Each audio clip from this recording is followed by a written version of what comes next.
Over 3 million people ride the subway every day. So why is it so terrible?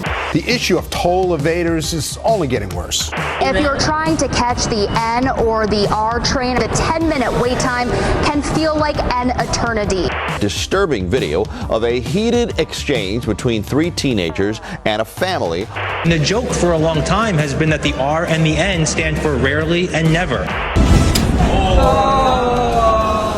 happened to power?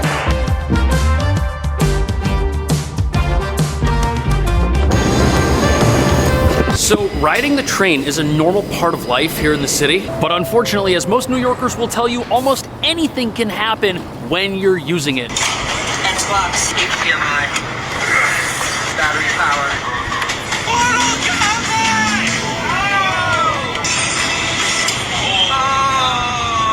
And look at this, people had Thanksgiving dinner down there a year ago. Isn't that crazy? Now look, those are both really funny, but the fact that they could be filmed, the fact that those things happen, just kind of goes to show you that it's not a whole lot of order down there in the subway. And the MTA who runs the subway knows it because things much worse than a casual video game or a turkey leg happen down here. And that's why they launched a survey asking riders for feedback. And the responses they got were less than kind.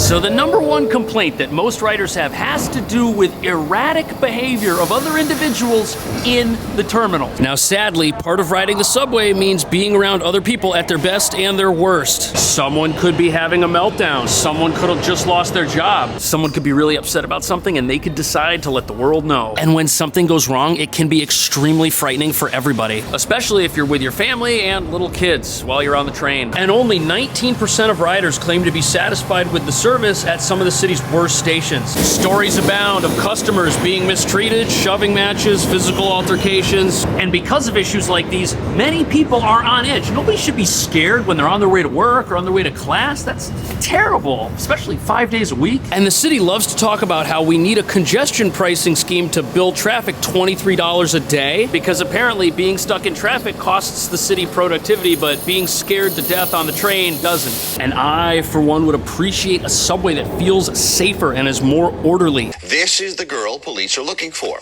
Investigators say she attacked the mother of 3 and the person who shot this video. So people getting in each other's faces on the train, that's really nothing new. This dog is eating a piece of trash that it found on the ground. I think dogs are supposed to be in like a bag or a case now. Anyways, no matter how somebody else on the train might make you feel, it's usually better to just absorb it and just not say anything and get out of the train and go about your day. You didn't get on the train to start fights, so don't. But this type of incident can occur in any part of the system. It can start on the platform, it can end on the train, or vice versa. And those help buttons that you see scattered throughout stations, they'll alert the authorities, like the NYPD, who happens to have a station, but that's not ubiquitous, and there's nothing you can really do on the train. On the train, you're there until it stops. And now that you know how people feel about safety, the second most popular complaint is gonna make a lot of sense.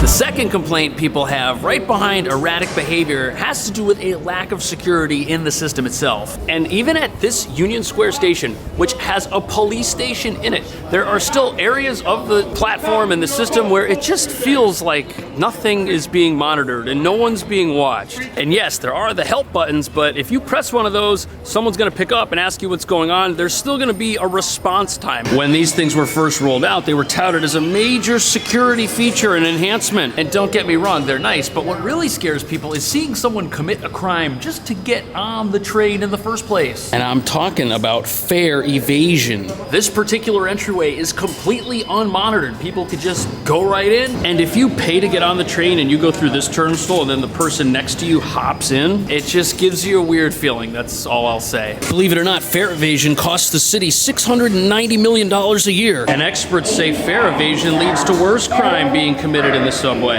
Did you see that? That person just went under. Had that person gone under a minute or two later, the police would have been right there. Now, security proponents say that if you police fare evasion, it makes the entire entire system much more safe, because cracking down on minor crimes lessens the chance that people will be emboldened by their ability to get away with things, and they will be less likely to commit other offenses like robbery, theft, or assault. And studies show that people who get away with little things often enough start to think that they can get away with bigger things. Can I ask you what you think about the subway? Sucks. It does? I take it to work, and Do you feel safe on the train? personally not safe enough to be sitting for every Okay. For every ride, Got it. unless it's empty. But if it's packed, then I'm always standing. Always have to be alert. Gotta watch your surroundings, that's it. Now, in the 90s, there was a concerted effort to crack down on fare evasion. But in 2017, the district attorney at the time decided that, prosecuting fare evasion has other societal harms. And unfortunately, since then, the subway has been losing more and more money to people who don't pay for it. For example, in 2018, fare evasion cost the city around $200 million, but now it's almost $700 million a year. And unfortunately, vandalism and other types of crime are way up. And as you can imagine, violent incidents that cause the police to need to get involved, those contribute to the next thing that New Yorkers are really upset about when it comes to the train.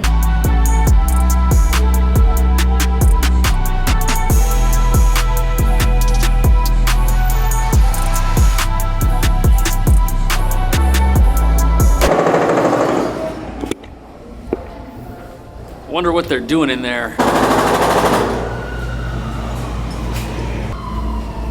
I can't tell, but whatever it is, this train line, the F specifically, is the worst in the entire city when it comes to delays. Hopefully whatever they're doing is gonna speed up service on this particular line. Now in the system, trains run on time about 84% of the time, but on the F line, that drops to 71% of the time, which means you've got a 1 in 3 chances of being late if this is the train you're on. And since New Yorkers rely on the subway as the cheapest and most economical way to get around, delays are hurting businesses, they're hurting families, people are missing appointments, birthday parties, it's a disaster. If you walk in this station right now and you're trying to get on the F, there's a 30% chance it's gonna be late. Also, customers have mentioned that the longer they're waiting in the system for a train to show up, the more uneasy they feel about the whole experience, because safety is a higher concern than train delays, but train delays cause anxiety related to safety. People are concerned that the longer they spend in the system, the higher their chances of having an issue. Nobody wants to be a subway statistic. Now, since 2020, ridership has dropped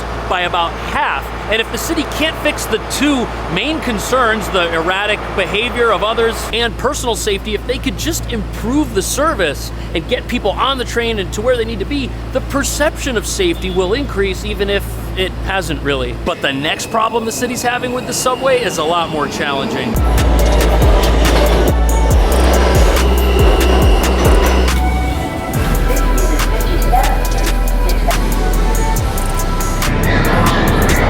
The next issue New Yorkers have mentioned needs improvement in the subway is the overall cleanliness of it. And that's because there's basically trash everywhere. Now, trash on the tracks can contribute to train delays, but I think that people just don't want to feel like they're riding in a dump truck or walking through a dump when they try to get to work every morning. But that is definitely easier said than done. This is the 34th Street station, and you'd think that they would do regular maintenance to clean all this out, but no, all of that is gonna get eaten by rats. There's also like a river of sludge down here. Look at all that standing water. But there's actually a really bright spot here with the subway, and that has to do with mental health. Those folks, those are mental health outreach counselors. And according to the mayor, their efforts have been making a big difference. But not everyone is 100% on board with all of the mayor's plans for the subway. One of them is really controversial. In this last year, we have made unprecedented progress. It's been 1 year since Mayor Eric Adams launched his controversial plan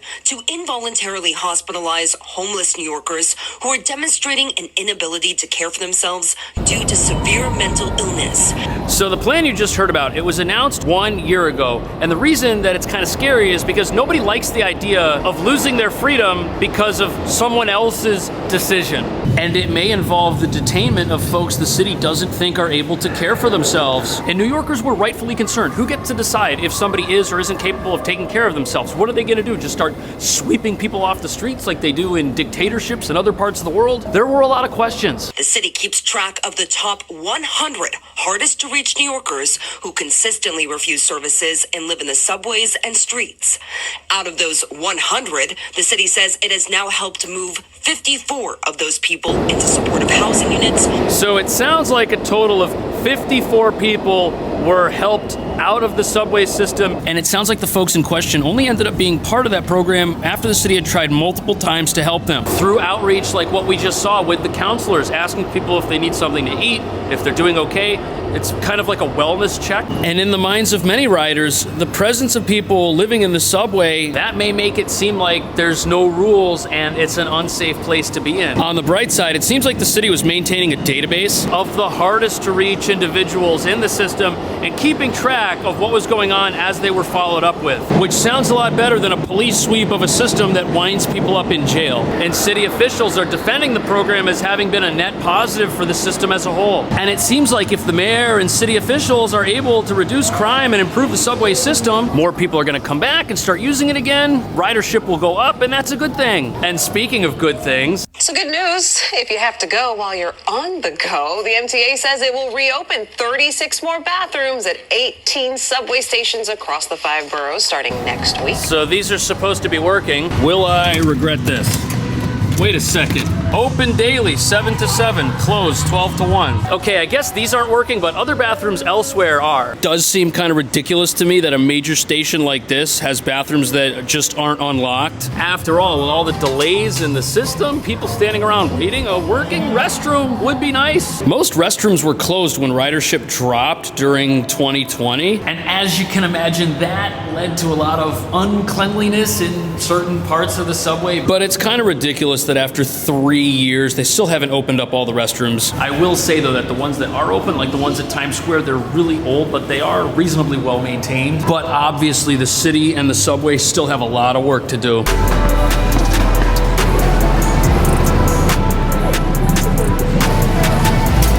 Now personally, my biggest gripe with the trains is not the unpredictability of the system, or even the safety. Yes, like all normal people, I'm concerned about those things. But to me, the fact that trains are late, that is the #1 problem that contributes to all of the other problems in the system. I mean, how are you gonna expect people to pay higher and higher fares every single year if every time they go to get on the train, there's a 30% chance that it's not gonna be there? Who's gonna respect a system like that and pay for it? And that's the starting point for all the problems that it has, because as people stop paying, they start doing other things in the subway, crime starts to go up, people feel less safe, less people want to use it. It creates this doom spiral, and it feels like such an easy thing that the city could work on improving. I think an easy place to start would be more summonses for fare evasion. That used to happen. I've known people who got summonses for that. They're expensive.